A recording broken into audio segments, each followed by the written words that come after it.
And now you can hear me. Great. Hello, Satamonte. Hello, AF Studio.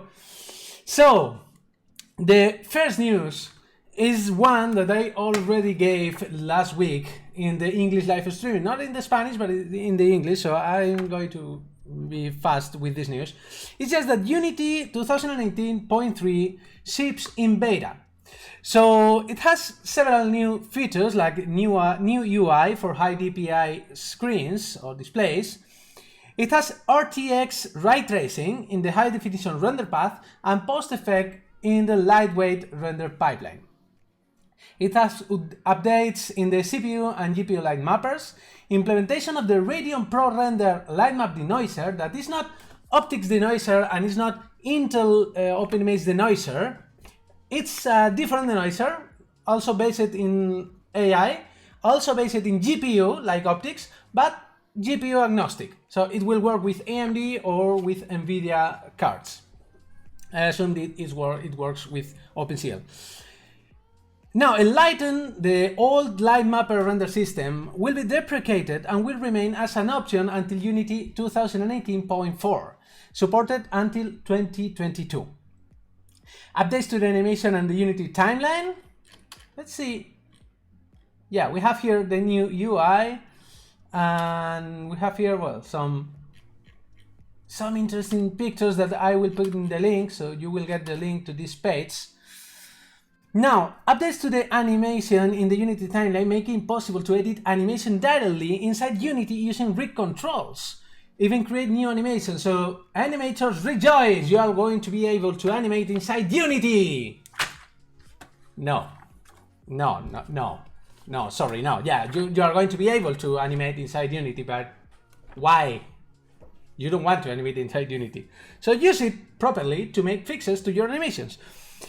Next, updates to the terrain editing. So if we go here we can check terrain editing. So updates to the terrain editing make it possible to create terrains with holes that will be supported by physics, light mapping, and navmesh system.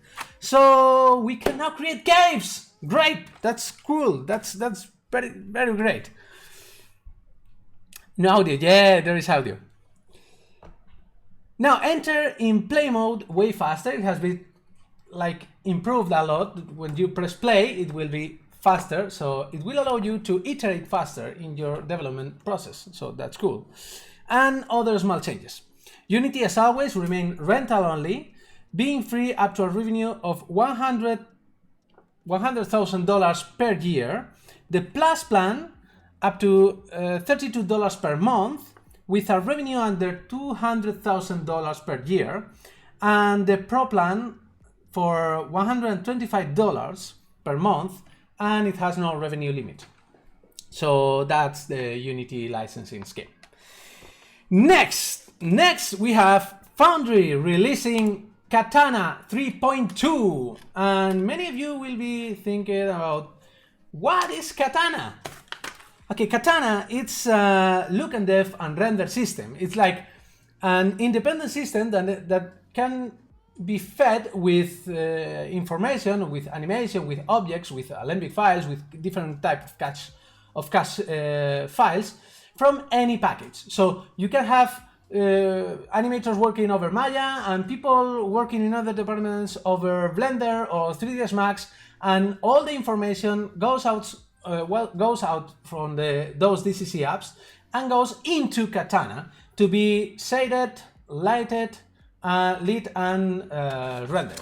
So it's like, I don't know, it's like a standalone system to manage big productions where you need a lot of information. It's also very powerful dealing with high count poly scenes.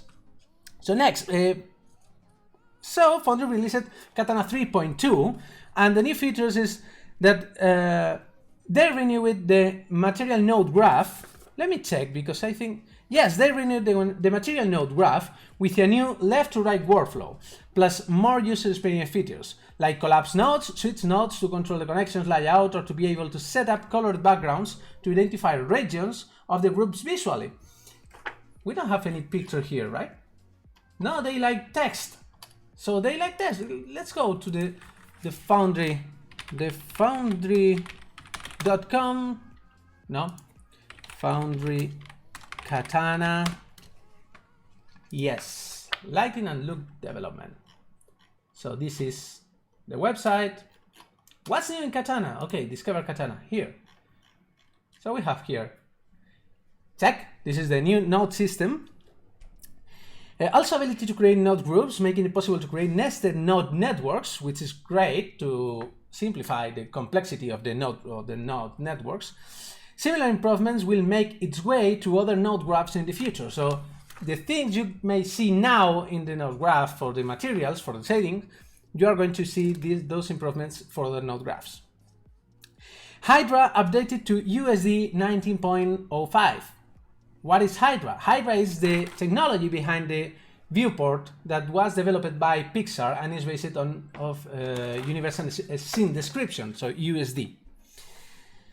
And it supports multiple render delegates. With this, the idea is that users will be able to connect several third-party render engines into the Katana viewport. So that's cool. Next, new features in the 3D Light render engine, because Katana comes, if you want, with the 3D Light render engine. This is a pretty powerful render engine. It's not so well known as Arnold Cycles or Redshift or VRite, but it's a pretty powerful one. So new workflow to render several cameras simultaneously. With this, artists will have an easier workflow to check assets from different points of view. Theoretically, the computing overhead rendering those extra cameras will be a small one, they say. So they say that we can render like 5 cameras around the same asset, and rendering one camera versus rendering those 5 cameras has a very little overhead in render time. Why? I don't know. Maybe they have some kind of cache and they just have to reuse the cache or something similar. I don't know, but it's what they say. Next, support for random walk SSS, subsurface scattering, option to use displacement mask directly into the principal shader, improvements to the hair and fur shading, and improvements in the scene export times thanks to the render being multi-threaded by default, which gives an improvement between, and hear this out, 30% to 400%. So, can you imagine an improvement of 400% in performance in anything? It's pretty cool. Now pricing, this is where Katana gets interesting, because pricing, Katana supports Windows 7 and CentOS RHEL 6 Linux, so CentOS, Windows 7 and CentOS. And the interactive license price, the interactive version is the one for the user, it is priced at $9,008. So no $9,000, no, or not $8,099. No. $9,008. 9008. I don't know what's the why the price is that.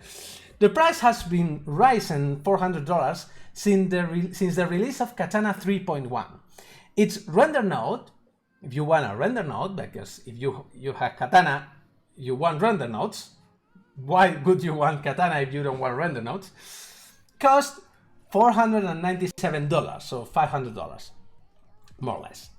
A render node with 3D Light bundle cost $1,000. So the render node that cost $497 comes without 3D Light render engine. You have your own render engine. You need your own render engine license apart from this.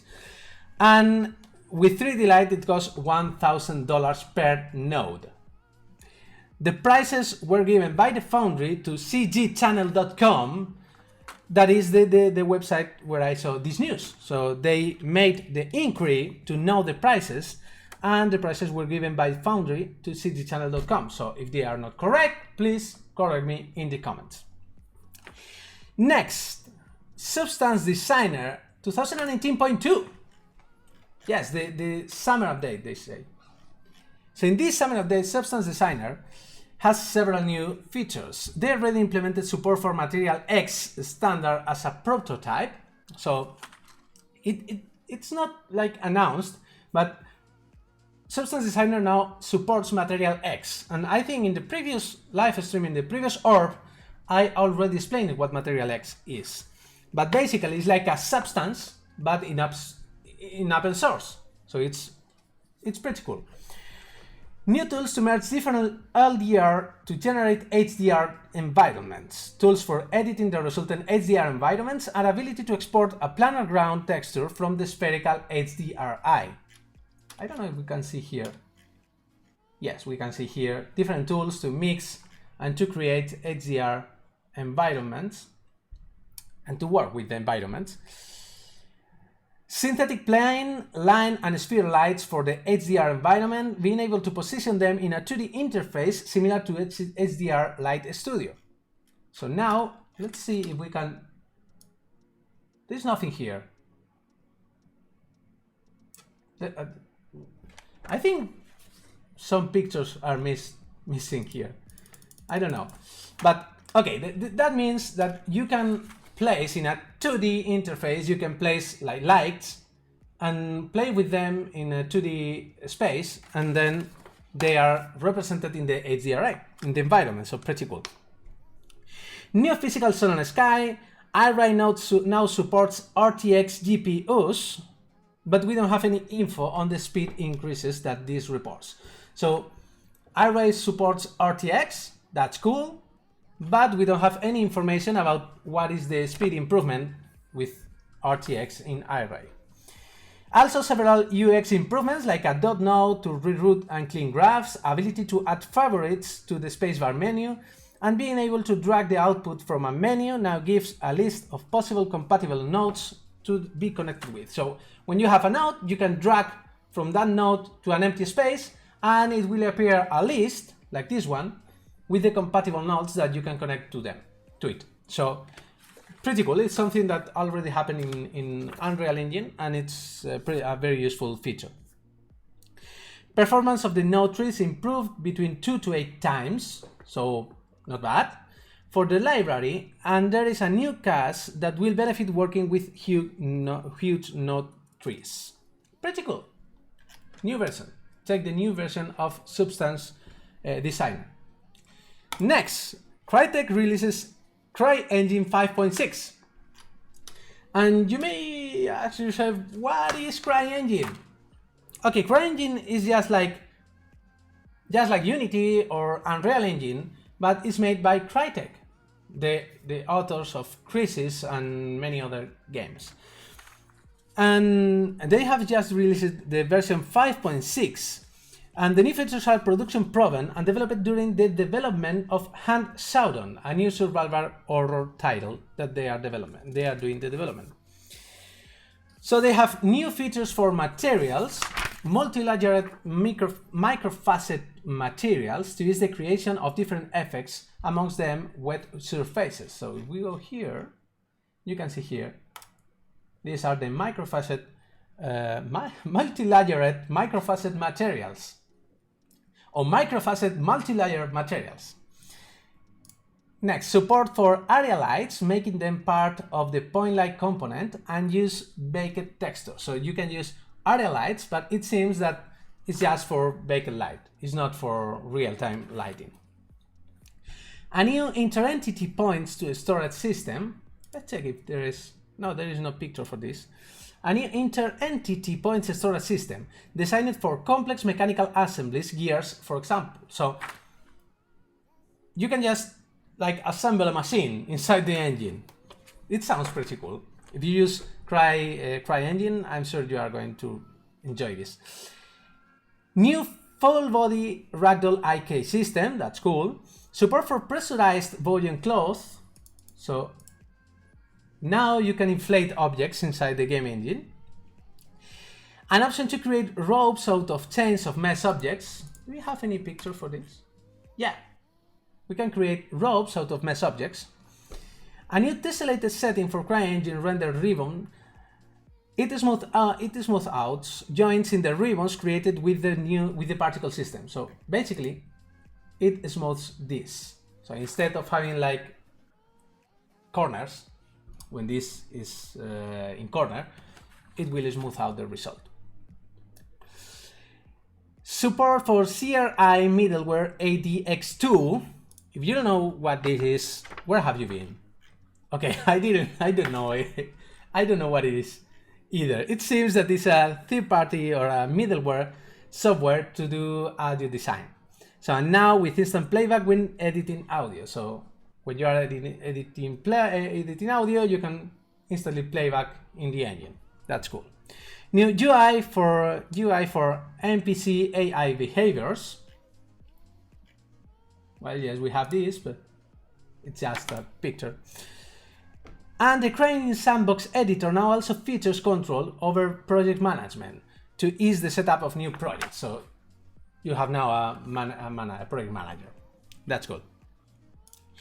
Next, CryEngine is only available for Windows 7. The editor is free, but Crytek charges a 5% in royalties of the revenue of any commercial project after the first $5,000 per year.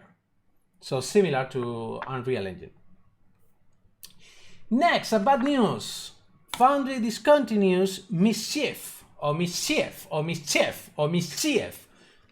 whatever you want to call this. Mischief was a digital sketching software that was acquired by Foundry in 2014. The most important feature was its infinite canvas, their ADF technology. Now they have decided to discontinue it, but the technology is being used in other Foundry packages, like in Canova, their experimental VR sculpting software. Assets from the online Mischief gallery will be deleted on the 31st December 2019, so users have until then to retrieve them or to obtain permanent activation keys, if they want to keep using the software, that is. Now the question that arises here is that, will those keys work even if you change from one computer to another? I don't have an answer for this, but if you're a Mischief user, you may be interested in contacting Foundry and know if it will work if you change your computer. Sad news. I don't like companies like acquiring a software and cannibalizing the technology and then killing that software. That's not cool. I don't like that. I'm sorry, Foundry. I don't like what you did. It's similar to what happened to Softimage. Next, Unigine,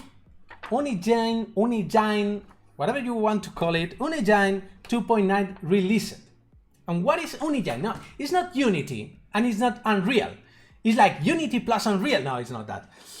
Unigine, it's a game engine, but it's a game engine that is specialized in simulation for the industry area. So you will get different features that are specially designed and especially thought for high-level simulations.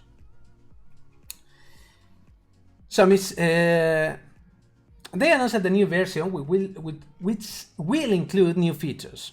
The biggest feature is that there is a new C# component that will enable a new modular workflow and will ease dev transition to C#, and a renewed C# API that will have more consistency with Microsoft API design guidelines. And I don't know how to speak English.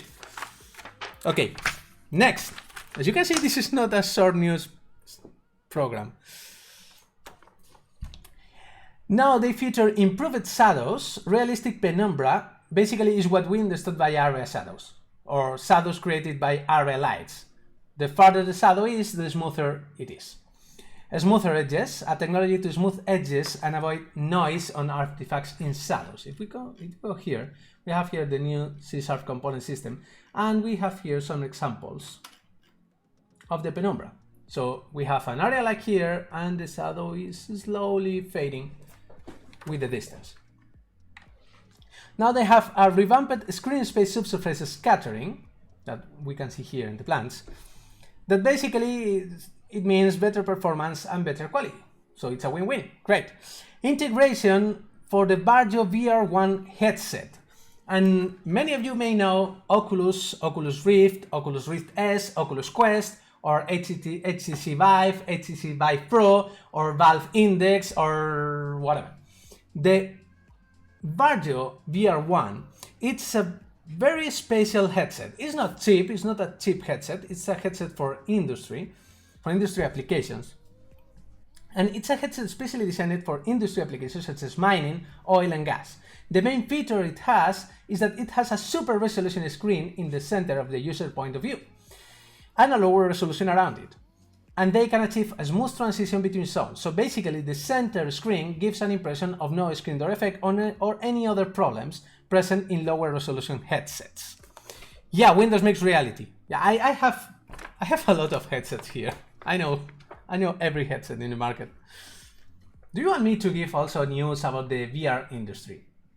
Please tell me in the comments if you want some news about the VR environment, because I also follow news in the VR environment, and I can give you also news about the VR industry. Now they feature also Animate Generator template that is a component designed for professional simulation that has received several grades. Advanced light controls, better projection configuration, thermal and night vision for CIGI support. What is CIGI? I don't know. Control of water buffer levels, if you know what I mean, and more. They just say that they receive more things. It received more things. Also, a projection tool. Their tool for is the use of several projectors at once. This means this is seen here. So you can have like 4 or 5, 8 projectors and project your game in a seamless way. In this case, it seems that they have a small problem here. But if you can see the boat, it continues here. So that tool received several improvements. It's all that they say. One of the most important features of CryEngine for professional simulation is that it supports for double precision coordinates. Now it includes a plugin, Geodetics, to allow easy manual conversion for geo coordinates in any application. What does double precision coordinates mean? This means that no matter how far you go from the origin of the world, from the 0.0.0.0, so 000 in XYZ, no matter how far you go, the software won't lose precision. If you go in Maya, Max, Blender, Cinema 4D, Modo, even Houdini, if you go too far away, you will start experiencing different problems. Like when you want to move the object, it's not going to move smoothly, or it's going to move more than you want or less than you want. So this is a problem that is solved with double precision. And double precision means also less performance, because it needs to calculate more. So that means less performance. But in this case, in this situation for professional simulators, the performance is not a problem, because it's assumed that you are going to have a pretty beefy software behind the engine. So hardware, sorry. So that's not a problem, and it's something needed if you want, for example, a military simulator with boats that goes from the United States to the other part of the world. So you need that. Next, regarding the pricing, and this is where it gets interesting. So the pricing is not very clear here, because they say from 83. From 83 what? I don't know. From 83, I know, prices are in US dollars, okay. They clarify this. Why can't they put the dollar sign here? So the pricing, they have an entertainment subscription that is thought to games, so you will have these features, but you won't have any of these features. And apparently it goes from $83 per seat per month if you pay 1 year in advance. If you want to pay month per month, it will cost $99 per seat per month. And this is plus VAT, so you have to sum up taxes. Now, engineering license only has a perpetual license, because the entertainment subscription is just a rental license. The engineering license, it's a perpetual license, and it costs $7,000 per seat. And that's it, it's perpetual, but $7,000 per seat. And you need to pay $2,985 per year to receive updates. And you have to sum up the taxes here. So the prices are somewhat high. And the pro simulators, if you have a professional simulator company, Enterprise VR, etc., you have to contact them. They won't give you a price here in the website. It's available for Windows and for Linux. So that's it. Next, the news of the day. Because the one that did the graphic maybe forgot, and maybe then the content writer had to fix it. Maybe, who knows? 83 bitcoins, yeah, maybe 83 bitcoins. It's possible. It costs 83 bitcoins per month. Not the perpetual, but per month, right? And entertainment subscription with a motion capture. I don't know. Yeah, I don't know what they mean with motion capture, sincerely, because motion capture, what motion capture? What's motion capture for what? You don't have motion capture per se in Unity or Unreal either, so I don't know what they mean. Next, Cinema 4D R21. Hey, new major version of a major DCC app. Okay, Cinema 4D R21, and the most important feature that is shining around the industry is that they are changing the license. It's not because I say so, they say so. This is the most important feature of R21. They changed the license. But behold, they don't remove perpetual licensing, that's cool. But the new license is like more towards renting. So the new license, there will be just one edition of Cinema 4D. They are not going to be any more studio version. So there will be just one edition of Cinema 4D, no more subscription for dates in the perpetual license, and no more studio version. The annual subscription, let's go to the pricing. Where can I see the price? Yeah, here, buy Max, here. The annual subscription costs 61.49 euros per month if you pay 12 months. Now, the annual subscription with Redshift will cost 86.09 euros per month if you pay 12 months in advance. The monthly subscription will cost $104.54. €104.54 per month, and the monthly subscription with Redshift costs 129.02 euros per month. The perpetual license, that is still on sale, costs 3,567 euros per month. The good news is that all prices include VAT, include the taxes, so that's cool. And all licenses include a team render license, that this means that we'll give you 5 render nodes. So it's not bad. It's better than the Autodecks subscription, and you can still opt to the perpetual license. In my opinion, this is the correct way of doing things. Now it seems that they are going like towards the Adobe scheme, license scheme. I'm not sure, but as far as I know, now the Maxon CEO is an old Adobe guy, so, and they are implementing many things related to Mixamo, and it's like suspicious. It smells a bit. Now, how a perpetual license holder will be able to upgrade from now on, so if you purchase the perpetual license, how are you going to be able to upgrade? I don't know. So just write Maxon and check what they have to say about this. Now, let's go with the features, with the important things, because money is not important, right? Just features are important.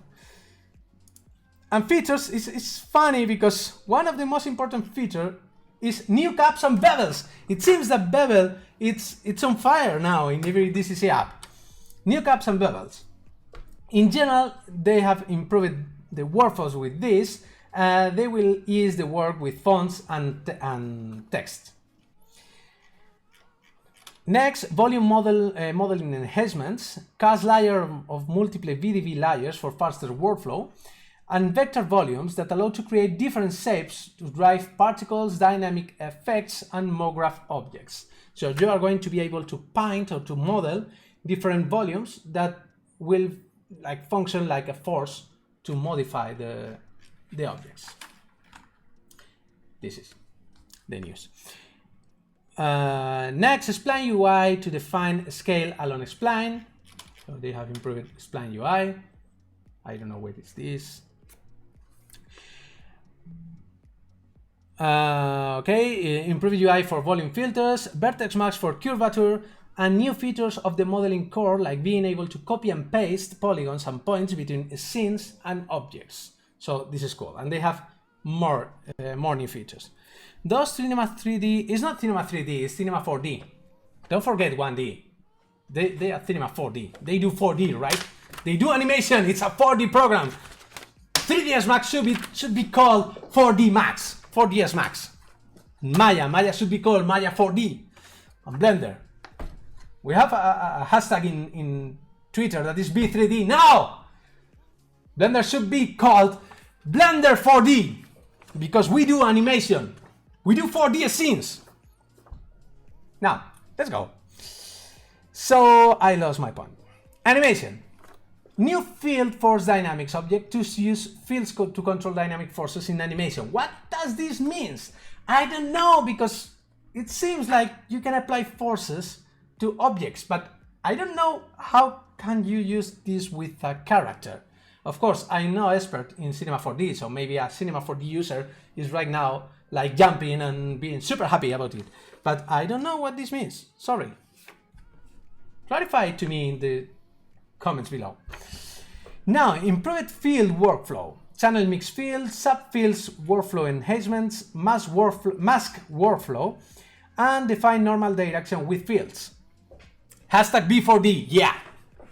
Let's go in the new hashtag B4D. The new hashtag for Blender. Now, this is the new features for animation. Now, next, character improvements include, and this is where things get a bit fishy, mix ammo control rigs. So they are super compenetrated with Mixamo and Adobe. So mix ammo control rig and improvements to weighting the characters. These don't look pretty great, because if you see here, let's see if we can see the picture. Open the picture, please. Yeah. You can see something weird here. Weird, right? There's something weird here. I don't know. But yeah, they improved the weighting. That's cool for users of Cinema 4D. Improvements to weighting is great. It's something that not many apps received lately. Now, for rendering, implementation, and this is big news for Cinema 4D users.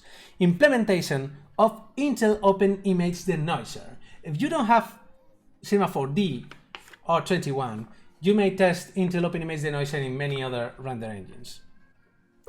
But it's a pretty cool denoiser. Now, Node-based materials interface has received some improvements and is now available to third-party render engines. So now, not just the render engines implemented inside Cinema 4D, but any other render engine can take leverage of the node workflow for shaders. New physical render nodes and Pro Render enhancements with the new nodes and other new features. The Pro Render, Radeon Pro Render that is implemented in Cinema 4D receives many updates. Drag and drop node workflow and ability to export encrypted nodes to sell or share them without exposing your development. So you can create a super advanced material with nodes, and you can encrypt that and sell that in TurboSquid or in any other store. Majo, I won't say that word because YouTube can tell me that I've been a naughty guy. So no, I won't say that word. Now, next, workflow improvements. No, there are more improvements, sorry. New custom AUVs based on shaders. So now you can define a specific pass to be rendered as a separate pass. So for example, imagine that you have a car with a logo in the side. I'm not making up this example. This example is in this video. But you have a car with a logo in the side, and you just want the logo, and the logo is inside a texture. It's not a shader per se, it's a texture with an alpha. So you can create an AUV just with that alpha, and that's cool. It makes easier the compositing and the control of over the scene. They have also done many improvements to the workflow. Revamped and improved UI, more clear and with anti-aliased UI for high DPI displays. So now you have a pretty beefy big display with a super high resolution. You will get a good result in the user interface. Now, improved UX, new defaults based on common user tweaks. So they have analyzed the tweaks that the users often do, and they have implemented them as defaults. Menu reorganization to ease the finding of tools, so the menus are reorganized, and several enhancements for Mac, for OS X. Improved texture UV view, and this means that they have not done anything related to the UV tools, but the UV viewer itself has been improved like a lot. It receives a better performance, and it receives also anti-alias for the UVs. And finally, Project Asset Inspector, custom icons, exchange options inside the inspector, and texture linking management. So you are going to be able to manage all the textures of the project in just one window. That is something pretty cool and very useful.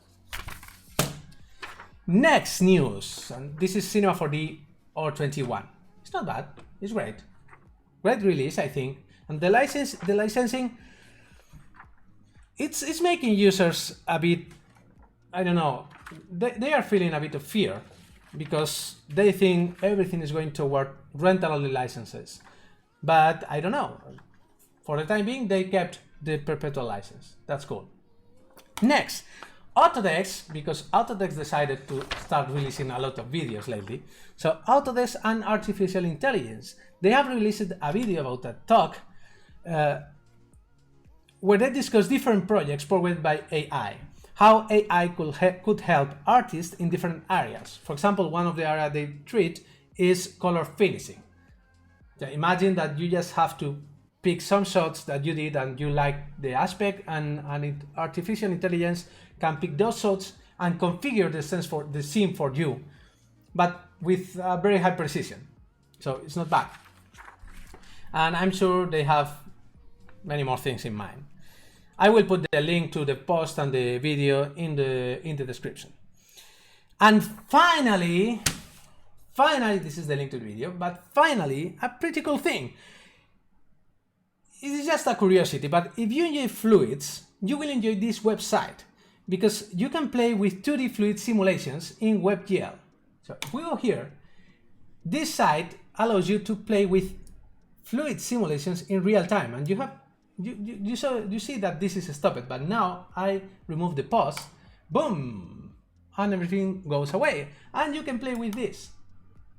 You can increase the splat radius and do this. It's pretty cool. And you can reduce the pressure and the vorticity. We can remove all the vorticity. And it's pretty cool. So that's it. This is O.W.R.B for this week. I hope you liked it.